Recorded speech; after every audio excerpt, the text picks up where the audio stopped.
Halo everyone, selamat datang di video kami. Pada video kali ini, kita akan membahas mengenai laporan posisi keuangan dan juga laporan arus kas yang telah disesuaikan dengan standar IFRS. Tunggu dulu, sebelum kita menjelaskan materi kali ini, kita akan menginformasikan apa sih tujuan kita membuat video ini. Yuk, simak terus ya. Nah, dengan adanya video ini, kita harap teman-teman dapat memahami bagaimana laporan posisi keuangan serta laporan arus kas dapat digunakan. Dimulai dari mengidentifikasi, klasifikasi utama laporan posisi keuangan, lalu teman-teman juga akan diajak untuk mengetahui bagaimana sih cara menyusun laporan posisi keuangan itu. Tidak hanya laporan posisi keuangan, di sini kita juga akan belajar bagaimana mengindikasikan laporan posisi keuangan sekaligus cara untuk mengidentifikasi isi laporan kas sehingga teman-teman dapat menyusun laporan arus kas dasar dan juga nantinya teman-teman akan mengetahui apa sih kegunaan dari laporan arus kas itu. Oke, kita akan masuk ke materi yang pertama, yaitu mengenai laporan posisi keuangan. Apa sih laporan posisi keuangan itu? Laporan posisi keuangan adalah kegiatan yang meliputi pelaporan aset, liabilitas, dan juga ekuitas perusahaan pada periode tertentu. Nah, laporan posisi keuangan juga memiliki kegunaan, yaitu yang pertama sebagai pemberi dasar untuk perhitungan rate of return atau tingkat imbal hasil. Kemudian yang kedua sebagai sumber informasi untuk suatu perusahaan dalam mengevaluasi struktur modalnya. Kemudian yang ketiga, informasi dari laporan posisi keuangan juga dapat kita gunakan dalam menilai resiko dan juga kas masa depan perusahaan itu. Kemudian yang keempat, adanya laporan posisi keuangan pada suatu perusahaan juga dapat membantu dalam menilai likuiditas, solvabilitas, dan juga fleksibilitas keuangan. Nah, apa sih likuiditas, solvabilitas, dan juga fleksibilitas keuangan itu? Untuk likuiditas itu apa sih? Likuiditas itu adalah jumlah waktu yang diharapkan untuk berlalu sampai aset direalisasikan ataupun dikonversi menjadi uang tunai. Nah, untuk solvabilitas sendiri yaitu merupakan kemampuan perusahaan guna membayar suatu utang pada saat jatuh tempo. Kemudian untuk fleksibilitas keuangan sendiri yakni merupakan suatu kemampuan perusahaan guna mengambil tindakan efektif dalam merespon kebutuhan dan peluang yang tidak terduga. Teman-teman tahu nggak sih, laporan posisi keuangan sendiri memiliki batasan atau kekurangan dalam pelaporannya loh. Oke, check it out.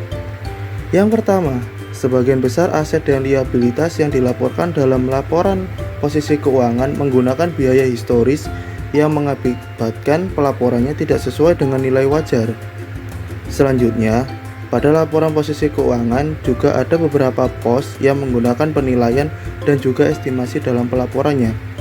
Contohnya sendiri yakni piutang tak tertagih, umur manfaat gudang, dan juga lain-lain.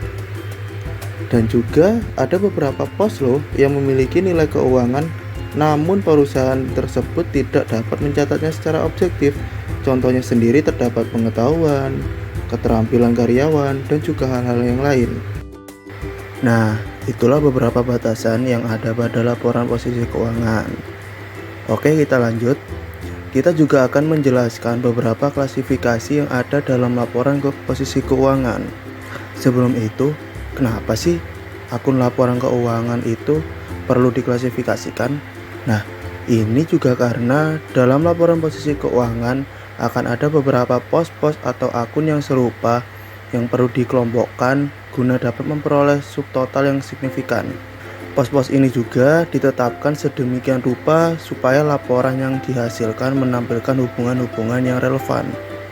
Nah, kemudian apa saja sih klasifikasi yang ada dalam laporan posisi keuangan? Yang pertama, adanya aset tidak lancar. Nah, aset ini aset yang dimiliki untuk dijual namun tidak digunakan untuk kegiatan operasinya, yang berjuga untuk investasi jangka panjang. Nah, investasi jangka panjang ini sendiri terdiri dari 4 jenis, yaitu yang pertama investasi pada efek seperti contohnya ada obligasi, saham biasa, ataupun wesel jangka panjang. Kemudian yang kedua, investasi dalam aset berwujud yang tidak digunakan dalam kegiatan operasi. Kemudian yang ketiga, investasi penyisian dana khusus seperti contohnya ada dana pelunasan obligasi, dana pensiunan, ataupun dana perluasan.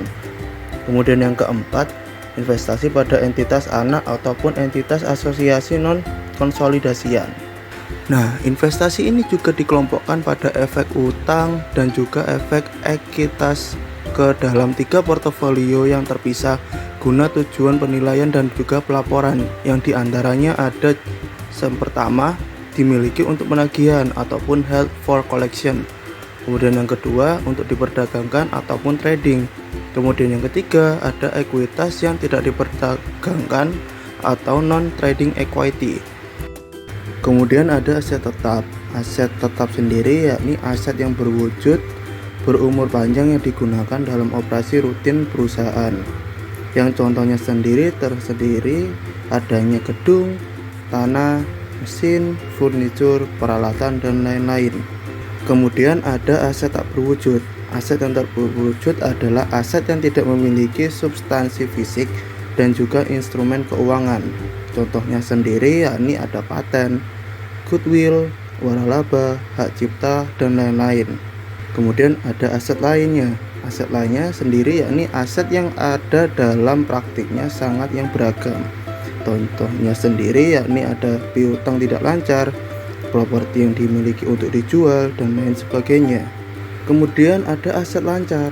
Aset lancar sendiri adalah kas dan aset lain yang diharapkan oleh perusahaan dapat dikonversi menjadi kas, dijual ataupun dikonsumsi dalam 1 tahun atau dalam siklus operasi manapun yang lebih lama. Terdapat persediaan. Persediaan sendiri disajikan dengan mengungkapkan dasar penilaian ataupun misalnya biaya perolehan atau nilai realisasi neto. Dan ini kemudian asumsi arus biaya yang digunakan dapat menggunakan FIFO atau first in first out atau biaya rata-rata ataupun average cost. Kemudian ada piutang.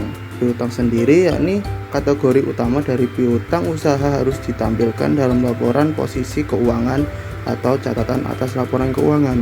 Nah, perusahaan juga harus mengidentifikasi kemungkinan piutang tak tertagih, jumlah, dan siat dasar piutang yang diperdagangkan, dan juga piutang digunakan sebagai jaminan. Nah, kemudian ada biaya dibayar di muka. Dilaporkan pada aset lancar ketika perusahaan akan menerima manfaat dalam waktu 1 tahun. Yang contohnya sendiri ada asuransi, sewa, pajak, perlengkapan kantor, iklan, dan lain sebagainya. Kemudian ada investasi jangka pendek, yang kemudian pelaporan efek yang diperdagangkan ataupun trading yang sifatnya sementara dan dapat dicairkan dalam waktu jangka pendek. Yang contohnya sendiri ada reksadana, pasar uang, obligasi, dan lain sebagainya. Nah, kemudian yang terakhir ada kas dan setara kas. Kas sendiri dari deposito mata uang dan permintaan, sedangkan setara kas yakni investasi jangka pendek yang sangat likuiditas ataupun liquid yang memiliki jatuh tempo 3 bulan ataupun kurang. Nah, selanjutnya ada ekuitas. Ekuitas biasa disebut juga kewajiban kepada pihak kedua ataupun owner, yang juga pos ini merupakan salah satu pos yang paling sulit untuk disiapkan dan juga dipahami karena kompleksitasnya. Perusahaan biasanya membagi bagian ekuitas menjadi 6 bagian. Yang pertama ada modal saham. Nilai pari atau nilai yang dinyatakan pada saham yang diterbitkan. Modal saham mencakup saham biasa dan juga saham preferen. Kemudian ada premi saham, selisih jumlah yang disetor dengan nilai pari atau nilai yang dinyatakan. Kemudian ada saldo laba, laba yang tidak dibagikan oleh perusahaan.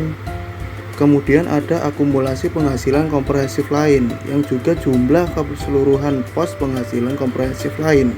Kemudian ada saham treasury, yang umumnya jumlah saham biasa yang dibeli kembali. Kemudian ada kepentingan non pengendali atau hak minoritas, yang juga bagian dari ekuitas entitas anak yang tidak dimiliki oleh perusahaan pelapor. Terdapat klasifikasi selanjutnya yang ada pada liabilitas jangka pendek, yakni suatu kewajiban yang pada umumnya diharapkan oleh perusahaan-perusahaan untuk diselesaikan dalam siklus operasi normal atau 1 tahun. Nah, apa saja sih yang termasuk dalam pos ini? Yang pertama ada utang yang dihasilkan dari perolehan barang dan jasa, yakni terdapat utang usaha, utang gaji, utang pajak, dan lain-lain sebagainya. Kemudian yang kedua ada pembayaran diterima di muka, yakni atas penyerahan barang atau pelaksanaan jasa, yang contohnya seperti pendapatan sewa diterima di muka ataupun pendapatan langganan diterima di muka. Kemudian yang ketiga ada liabilitas lain-lain yang pelunasannya akan berlangsung dalam siklus operasi ataupun 1 tahun. Nah, selanjutnya ada klasifikasi yang terakhir, yakni ada liabilitas jangka panjang. Ya, artinya sendiri yakni adalah kewajiban yang penyelesaiannya dalam waktu lebih dari 1 tahun atau siklus operasi normal. Pada umumnya, liabilitas jangka panjang terdiri dari 3 jenis, yakni yang pertama ada kewajiban yang timbul dari situasi pendanaan khusus, yang contohnya sendiri ada penerbitan obligasi, kewajiban sewa jangka panjang, dan juga wesel bayar jangka panjang. Kemudian ada kewajiban yang timbul dari operasi perusahaan yang biasa, yang contohnya sendiri ada kewajiban pensiunan, dan juga liabilitas pajak penghasilan tangguhan. Nah, kemudian yang ketiga ada kewajiban yang tergantung pada saat terjadi atau tidak terjadi atau tidak terjadinya satu ataupun lebih peristiwa di masa depan untuk mengonfirmasi jumlah utang atau penerima pembayaran ataupun tanggal utang, yang contohnya seperti jasa atau produk yang memberikan jaminan, liabilitas lingkungan, restrukturisasi, atau yang sering juga disebut sebagai provisi. Nah, mungkin banyak dari kalian ini yang masih kebingungan nih, dalam laporan posisi keuangan itu apa aja sih dan formatnya bagaimana? Untuk selanjutnya kita akan menjelaskan mengenai format laporan posisi keuangan. Simak baik-baik ya kawan-kawan. Yang pertama ada format laporan posisi keuangan. IFRS sendiri tidak menentukan urutan atau format di mana perusahaan menyajikan pos yang ada dalam laporan posisi keuangan. Nah, dengan demikian, beberapa perusahaan menyajikan aset terlebih dahulu yang kemudian diikuti oleh ekuitas dan kemudian liabilitas. Dan juga perusahaan lain melaporkan aset lancar pertama di bagian aset dan liabilitas jangka pendek pada bagian liabilitas. Sebagian besar juga perusahaan melaporkan pos-pos seperti piutang dan aset neto yang kemudian mengungkapkan informasi tambahan yang terkait dengan akun kontra dalam catatan atas laporan posisi keuangan. Maka secara umum, perusahaan menggunakan bentuk akun ataupun bentuk laporan untuk menyajikan informasi pada laporan posisi keuangan. Nah, apa sih tujuan dari laporan arus kas sendiri? Untuk itu, tujuan laporan arus kas sendiri adalah guna untuk memberikan informasi yang relevan tentang penerimaan dan pembayaran kas dari suatu perusahaan selama suatu periode tersebut. Tidak hanya itu, laporan posisi keuangan yang memiliki format di dalam laporannya, namun juga dari laporan arus kas juga memiliki isi dan format di dalamnya. Nah, apa saja sih itu? Simak penjelasan berikutnya baik-baik ya kawan-kawan. Nah, ini kita akan menjelaskan isi dan juga format dalam laporan arus kas. Nah, perusahaan mengklasifikasikan penerimaan dan pembayaran kas selama suatu periode menjadi 3 aktivitas yang berbeda dalam laporan arus kas: aktivitas operasi, investasi, dan juga pendanaan yang didefinisikan sebagai berikut. Yang pertama ada aktivitas operasi ataupun operating activities, yaitu melibatkan pengaruh kas dari transaksi yang masuk ke dalam penentuan laba neto. Kemudian yang kedua ada aktivitas investasi ataupun investing activities, yaitu meliputi pembuatan dan penagihan pinjaman serta perolehan dan pelepasan investasi yang terdiri untuk utang dan ekuitas serta aset tetap. Kemudian yang ketiga ada aktivitas pendanaan atau financing activities, yaitu mencakup pos-pos liabilitas dan juga ekuitas. Kemudian terdapat gambaran penyusunan laporan pada laporan arus kas, yakni ada sumber informasi. Sumber informasi sendiri yakni perusahaan dapat memperoleh suatu informasi untuk mempersiapkan laporan arus kas dari berbagai sumber, yakni yang pertama ada laporan posisi keuangan komparatif, kemudian yang kedua ada laporan laba rugi tahun berjalan, kemudian yang ketiga ada data transaksi yang dipilih. Nah, dari keterangan beberapa sumber yang telah disebutkan, kita dapat melihat contoh tabel berikut.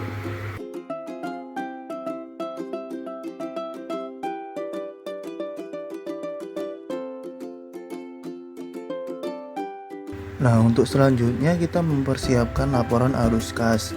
Nah, dalam penyusunan laporan arus kas sendiri terdapat ketentuan-ketentuan guna untuk mempersiapkan laporan arus kas yang akan dibuat.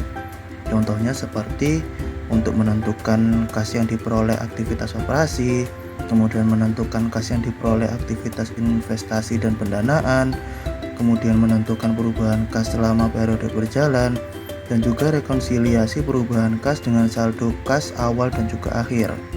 Kemudian, kas yang diperoleh dari aktivitas operasi juga merupakan kelebihan dari penerimaan atas suatu pembayaran kas dari adanya aktivitas operasi tersebut. Untuk melakukannya, perusahaan menambah ataupun mengurangi dari laba neto tiap pos-pos dalam laporan laba rugi yang tidak memengaruhi kas, serta kemudian dapat kita lihat dalam contoh tabel mengenai adanya laporan aktivitas operasi. Nah, terdapat contoh tabel dari adanya laporan arus kas sendiri, yakni dapat kalian lihat dari contoh laporan arus kas. Untuk selanjutnya, di sini ada aktivitas non kas yang signifikan, yakni aktivitas pendanaan dan investasi signifikan tidak mempengaruhi kas yang tidak dilaporkan dalam suatu laporan arus kas, begitupun sebaliknya. Kemudian, terdapat beberapa contoh dari penerapan aktivitas non-kas yang signifikan ini, yaitu contohnya yang pertama ada penerbitan saham biasa untuk membeli aset, kemudian yang kedua terdapat konversi obligasi menjadi saham biasa, yang ketiga ada penerbitan utang untuk membeli aset, dan yang keempat ada pertukaran aset jangka panjang.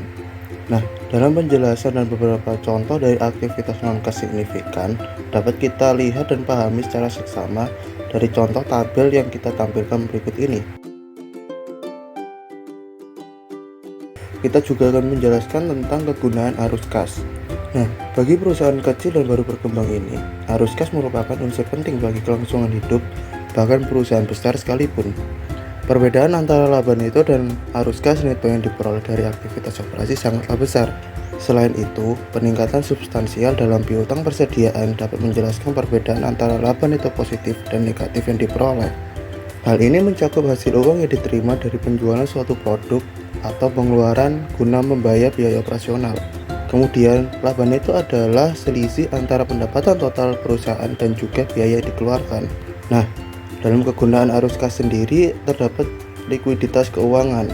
Para pembaca laporan keuangan seringkali menilai likuiditas dengan menggunakan rasio cakupan kas utang lancar yang menunjukkan jika perusahaan yang dinilai tersebut mampu membayar liabilitas jangka pendek dari adanya operasi pada periode tertentu. Nah, dalam likuiditas keuangan ini terdapat suatu rumus yang dapat menentukan rata-rata ataupun rasio cakupan kas utang lancar, yakni rumusnya kas neto yang diperoleh dari aktivitas operasi dibagi rata-rata liabilitas jangka pendek yang hasilnya merupakan dari hasil rasio cakupan kas utang lancar. Untuk selanjutnya terdapat fleksibilitas keuangan. Rasio cakupan utang kas mampu memberikan informasi tentang fleksibilitas keuangan yang menunjukkan kemampuan yang dimiliki perusahaan untuk membayar likuiditas dari kas neto yang diperoleh dari adanya aktivitas operasi tanpa melikuidasi aset yang telah digunakan dalam penggunaan operasinya. Untuk rumus dari fleksibilitas keuangan sendiri, yakni kas neto yang diperoleh dari aktivitas operasi dibagi rata-rata total liabilitas yang hasilnya rasio cakupan utang kas. Kemudian yang ketiga ada arus kas bebas, yang merupakan jumlah arus kas diskresioner yang dimiliki perusahaan yang dapat menggunakan arus kas ini guna untuk membeli investasi tambahan, melunasi utangnya, membeli saham treasury, ataupun untuk menambah likuiditas. Nah, untuk contoh rumus dari arus kas bebas ini adalah kas neto yang diperoleh dari aktivitas operasi dikurangi pengeluaran modal, dikurangi dengan dividen yang hasilnya adalah arus kas bebas. Nah, kemudian dapat kita lihat dan pahami secara seksama dari contoh tabel berikut. Oke, kita akan menjelaskan tentang laporan keuangan dan juga catatan atas laporan keuangan. Nah, dari IFRS sendiri mensyaratkan setiap entitas untuk menyajikan satu set lampiran keuangan lengkap setiap tahun. Atau dengan kata lain, entitas menyajikan 2 set laporan keuangan lengkap beserta catatan terkait yang harus dilaporkan. Nah, kemudian yang terdapat di dalam laporan keuangan tersebut adalah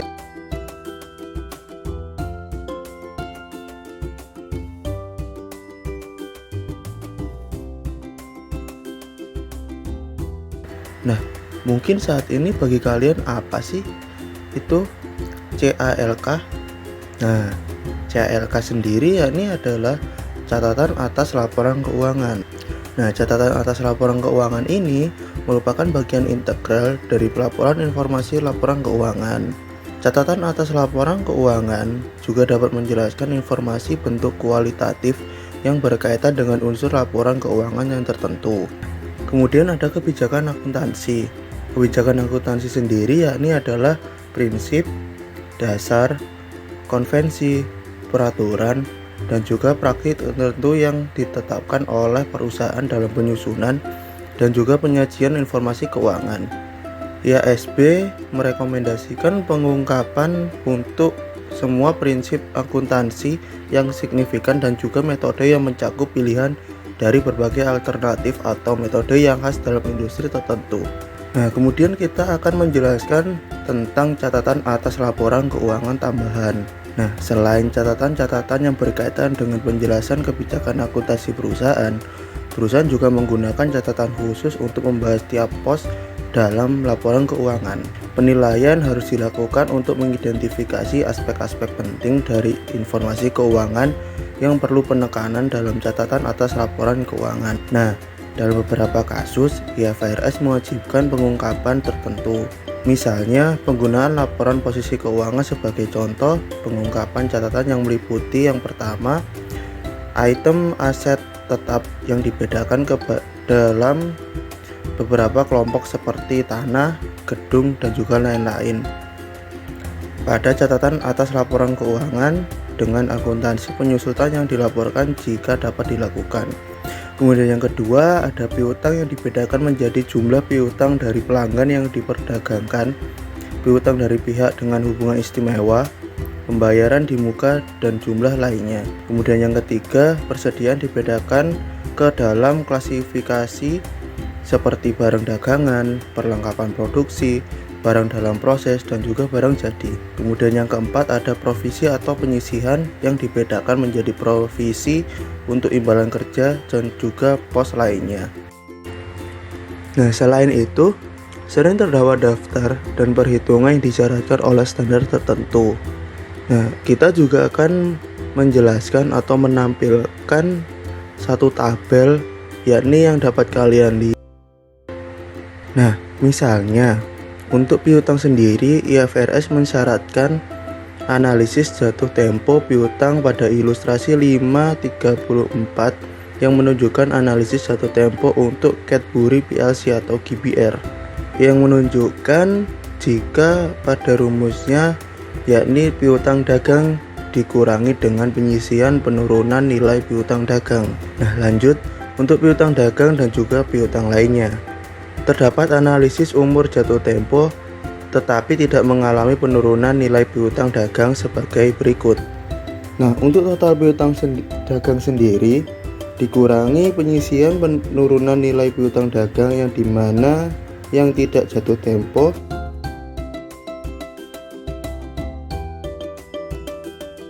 Nah, kemudian kita akan menampilkan dalam tabel berikut ini.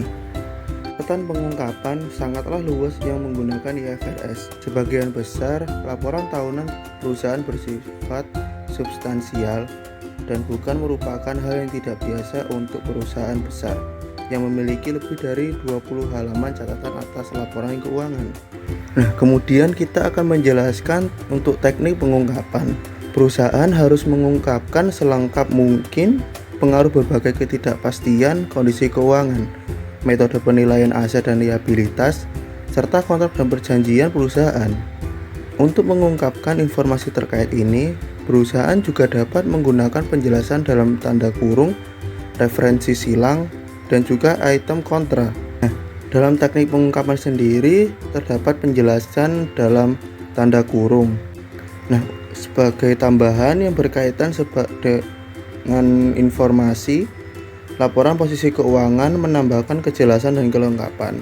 Format ini memiliki keuntungan lebih dibandingkan catatan atas laporan keuangan karena memberi informasi tambahan ke dalam bagian laporan di mana pembaca akan cenderung untuk mengabaikan hal itu.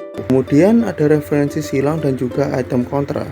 Perusahaan melakukan referensi silang terhadap hubungan langsung antara aset dan liabilitas pada laporan posisi keuangan. Misalnya seperti yang ditunjukkan pada ilustrasi 538. Nah, itu tadi adalah penjelasan mengenai laporan keuangan dan juga catatan atas laporan keuangan. Baik, untuk kesimpulannya sendiri, yakni laporan posisi keuangan adalah kegiatan yang meliputi pelaporan aset, liabilitas, dan ekuitas perusahaan pada periode tertentu. Di laporan posisi keuangan terdapat klasifikasi yakni aset tidak lancar, aset lancar, ekuitas, dan juga liabilitas jangka pendek, juga jangka panjang. Untuk laporan arus kas sendiri adalah informasi yang relevan tentang penerimaan dan juga pembayaran kas dari suatu perusahaan selama satu periode. Sedangkan laporan keuangan terdiri dari laporan posisi keuangan, laporan laba rugi, laporan perubahan ekuitas, laporan arus kas, dan juga catatan atas laporan keuangan. Nah, untuk yang terakhir, CALK sendiri adalah catatan atas laporan keuangan yang merupakan bagian integral dari pelaporan informasi laporan keuangan. Catatan atas laporan keuangan juga dapat menjelaskan informasi bentuk kualitatif yang berkaitan dengan unsur laporan keuangan tertentu. See you next video teman-teman.